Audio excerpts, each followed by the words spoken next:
Imagine walking into a room where your world quietly crumbles, a single glance confirming your darkest fears. David Carter, 35, a software engineer, thought he had the perfect life with his wife, Laura Carter, 33, a successful marketing executive. But behind Laura's charming smile and ambitious career, secrets simmered. One evening, David discovers a text on Laura's phone, a message from her supervisor, Greg Hensley, 45, that sends his life spiraling into a storm of betrayal, heartbreak, and painful decisions. David Carter, 35, always believed he was living the dream. He had a stable job as a software engineer, a loving wife in Laura, and two bright-eyed kids, Ella and Liam. Their marriage, spanning 12 years, seemed like the kind most people envied. Laura, at 33, was ambitious and driven, a marketing executive climbing the corporate ladder with ease. Together, they balanced their hectic work schedules with the chaos of parenting, forming what appeared to be a rock-solid partnership. But lately, something felt off. It was hard to put into words, but David couldn't ignore the subtle cracks forming in their picture-perfect life. Laura's work had become more demanding, her hours longer, her phone constantly buzzing with messages she'd never share. David tried to rationalize it. It's just work stress, he told himself. She's under pressure to perform, but even as he tried to brush off his growing doubts, the Laura he knew, the warm, affectionate partner, seemed to be slipping away. The change was gradual, almost imperceptible at first, but it was there. Her laughter felt forced, her smiles didn't quite reach her eyes, and the distance between them grew wider with every unanswered question. Despite the unease, David kept telling himself he was overthinking. After all, they had two wonderful kids, an active social life, and a history of love that couldn't just disappear. But what David didn't realize was that life as he knew it was about to unravel in ways he couldn't imagine. The moment that planted the seed of doubt in David's mind came during an ordinary evening at home. It was a Friday night, and the family had just finished dinner. As Ella and Liam ran off to play, David stayed behind to clear the table while Laura scrolled through her phone, her face illuminated by the glow of the screen. Then it happened, her phone buzzed, and a notification popped up. It wasn't the message itself that caught David's attention, but the name attached to it, Greg Hensley. David had heard Laura mention Greg before. He was her boss, a well-respected figure in her office. But the message was unsettlingly casual, missing our talks already. Wish you were here. The words struck David like a punch to the gut. Missing her? Why would a boss send a message like that? David glanced up at Laura, who immediately flipped her phone face down on the table and laughed nervously. Work never stops, she said, brushing it off with a smile. That night, David couldn't sleep. He replayed the moment over and over in his mind, searching for an innocent explanation but finding none that felt convincing. He told himself he was being paranoid, that it was just Greg being friendly, but deep down, a sense of unease began to fester. From that night forward, David's eyes were open. He started noticing everything: the way Laura would step out of the room to answer calls, the way she clung to her phone like a lifeline, and the way she seemed to drift further away from him with each passing day. The perfect life David thought he had was beginning to crack, and he couldn't shake the feeling that those cracks were leading to something much darker. The gnawing doubt refused to leave David alone. Every late-night text Laura received, every hushed phone call, and every work trip added weight to the growing knot in his chest. He hated the idea of invading her privacy, but one evening, an opportunity presented itself that he couldn't ignore. Laura had gone to take a shower, leaving her phone on the kitchen counter. David hesitated as he stared at it, his heart pounding like a drum. Was he really about to do this? It felt wrong, like crossing an invisible line of trust. But then again, wasn't she the one who had already crossed it? Summoning every ounce of courage, David unlocked her phone using the passcode he'd seen her enter a dozen times. His hands trembled as he navigated to her messages, his stomach churning with guilt and fear. And there it was, an entire thread with Greg Hensley. At first glance, the conversation seemed innocent enough: work-related updates and office chatter. But as David scrolled further, the messages became more personal. There were inside jokes, playful teasing, and then photos. Nothing explicit. But the intimacy in them was undeniable. A picture of Laura smiling, holding a coffee mug, captioned "Morning meetings aren't so bad when they start with this." David felt like the floor had vanished beneath him. He screenshotted the messages and photos, emailing them to himself for safekeeping. He didn't know what to do with the evidence yet, but he knew one thing for certain: his suspicions were no longer just in his head. In the days that followed, David's behavior changed. He became more distant, watching Laura like a hawk, searching for more signs of deceit. She noticed his withdrawal and asked, "Is everything okay?" David forced a smile and lied, "Yeah, just work stress." But inside, he was unraveling, trying to decide his next move. David knew he couldn't keep this charade up forever. Every glance at Laura reminded him of the messages, and every interaction felt like a cruel joke. But he wasn't ready to confront her without undeniable proof. That's when he made the decision to hire a private investigator, a step he never thought he'd take, but one he felt was necessary. The investigator worked quickly, following Laura on her next business trip. A week later, David received an envelope filled with evidence that crushed any remaining hope he had. Photographs showed Laura and Greg sharing drinks in a dimly lit bar, laughing as if they didn't have a care in the world. Another series of photos captured them entering a hotel together late at night and leaving the next morning. David stared at the images for hours, his hands trembling as anger and heartbreak surged through him. There was no more room for doubt, no more benefit of the doubt to give. He needed to confront Laura.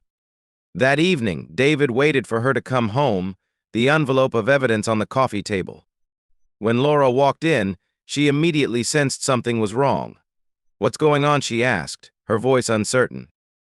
"Sit down," David said, his tone calm but cold. Laura hesitated before sitting across from him. David slid the envelope toward her, watching as she opened it. Her face paled as she sifted through the photos, her hands beginning to shake. "David, I can explain," she stammered, her voice barely above a whisper. "Explain what, Laura? That you've been lying to me? That you've been cheating on me with your boss?" David's voice cracked, the weight of his emotions threatening to overwhelm him. Laura burst into tears, covering her face with her hands. "It was a mistake," she sobbed. "It didn't mean anything. I was stressed, and it just happened. Please, David, don't do this." But David had heard enough. He had waited for weeks, hoping against hope that he was wrong, that there was some explanation that would make sense. But now, sitting across from the woman he thought he knew, he realized the truth: their marriage had already been broken. "I can't do this anymore, Laura," he said quietly, standing up and walking away. Behind him, Laura's sobs echoed through the room, but David didn't look back. In the days following the confrontation, David felt like he was living in a haze. The betrayal cut deeper than he ever imagined. Every corner of their home held memories of a life he once thought was secure, a life now shattered. Laura begged him for a chance to explain, to repair the damage, but her words felt hollow. How could someone who had shared his bed and his life for over a decade betray him so completely? David struggled to keep his emotions in check around Ella and Liam. They were too young to understand the turmoil tearing their family apart. At night, when the kids were asleep, David would sit alone in the dark, replaying every moment, every sign he had missed. The weight of his emotions, anger, sadness, confusion, threatened to consume him. The betrayal didn't just hurt, it made him question everything. Was he not enough? Had their entire marriage been a lie? Friends and family noticed his withdrawn demeanor, but David wasn't ready to share his pain with anyone. Instead, he poured himself into work, hoping the distraction would numb the ache. But the pain didn't fade. Every time Laura tried to talk to him, every time she apologized, it only made the wound feel fresher. Trust, he realized, wasn't just broken, it was obliterated. And while David had always thought of himself as forgiving, this was a wound too deep to heal. David knew there was no way forward without a final, decisive conversation. After days of avoidance, he called Laura to the living room one evening. The kids were out with a babysitter, leaving the two of them alone in the house that had once been filled with laughter and warmth. Laura sat across from him, her face pale, her eyes red from crying. She had been waiting for this moment, knowing it was inevitable. "David, please," she began, but he held up a hand to stop her. "I need to say this," he said, his voice steady but cold. "I loved you, Laura. I trusted you with everything, my heart, my life, my children's happiness. And you threw it all away for what? Some meaningless fling." "It wasn't meaningless," Laura blurted out, then immediately regretted her words. The room went silent, the weight of her admission pressing down on both of them. David clenched his fists, fighting to keep his composure. "So it wasn't just a mistake," he said quietly. "It was a choice. A deliberate choice you made over and over again." Laura broke down, tears streaming down her face. "I was lonely, David. You were always so busy, so focused on work. I didn't mean for this to happen. But Greg, he made me feel seen." Her words felt like another stab to David's already bleeding heart. "Don't you dare put this on me," he said, his voice rising. "I've been working to give us a good life. For you. For the kids. And while I was doing that, you were sneaking around with him? Do you know what you've done to me? To us?" "I'll do anything to fix this," Laura begged. "Please, David, I'll go to counseling. I'll quit my job, whatever it takes." David shook his head.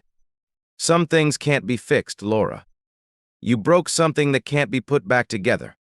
With those words, David stood up and left the room, leaving Laura sobbing on the couch. For the first time since discovering the affair, he felt a sense of clarity. This wasn't just about betrayal, it was about self-respect, and he wasn't willing to sacrifice that anymore. The decision was not made lightly. David spent the following days in a fog, haunted by the image of Laura's tear-streaked face, the desperate apologies, the promises of reconciliation. But in his heart, something had shifted permanently.